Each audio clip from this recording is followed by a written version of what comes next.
আমার আব্বা ওই একদিন গিয়েছিলেন, তো আমার একজন মহাব্বতের মুরব্বী মানুষ, খুব মহাব্বত করত, তো ওনায় আমার আব্বাকে দেখা জড়ায়া ধইরা ওনার অজানা সত্ত্বে ওনায় কায়দা দিছে যে হায় আপনি তো একজন আলেমের বাবা। উনি এই কথাটা বলার সাথে সাথে কায়দা দিছে, চোখ দিয়ে পানি চলে আসছে। তখন আমি বুঝছি আরে মানুষ আসলেই তো বুঝি কেমন সম্মান। উনি এই কথাটা বলছে যে মুরব্বী, আমি ছেলেদেরকে মেয়েদেরকে চেষ্টা করছি, তারা একজনকেও আমি আলেম হাফেজ বানাইতে পারি, আর আপনার ছেলে আপনি আলেম বানাইছেন, আপনি কত সম্মান। এই কথাটা বইলা আমার আব্বার বুকের মধ্যে জড়ায় উনি কায়দা দিছে। তখন আমার চোখ দিয়ে পানি চলে আসছে। ও মুসলমান, আলেমের বাবারা, মারা, বোনের, আত্মীয় স্বজনরাও অসম্মানিত হয় না, ক্ষতিগ্রস্ত হয় না। ও মুসলমান, বলতেছিলাম আলেমদের সম্মান আল্লাহ তাআলা কেন এত বাড়ায়া দিল?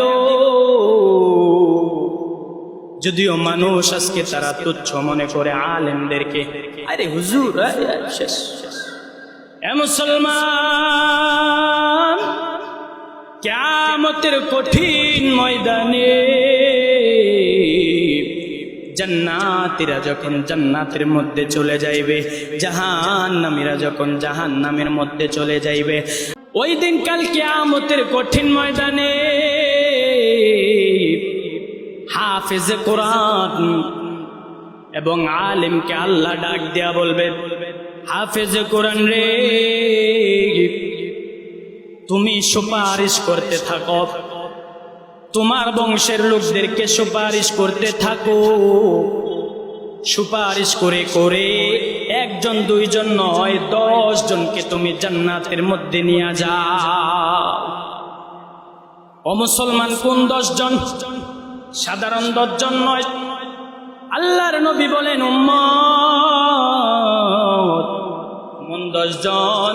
যেই 10 জনকে আল্লাহ তাআলা জাহান্নাম ওয়াজিব করে দিয়েছিল,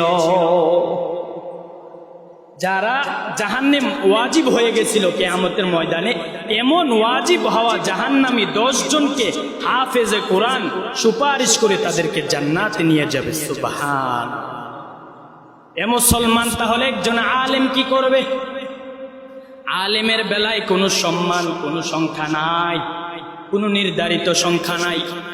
কোন হাদিসের মধ্যে বলছে 70-90 জন, কোন হাদিসের মধ্যে বলছে আলেম কোনো গণা নাই। তার যত মনে চায় তার বাবা মা, আত্মীয় স্বজন, মহাব্বতের মানুষ, বংশধর থেকে অগণিত মানুষকে সুপারিশ করে জান্নাতের মধ্যে নিয়ে যাইবে। সুবহান।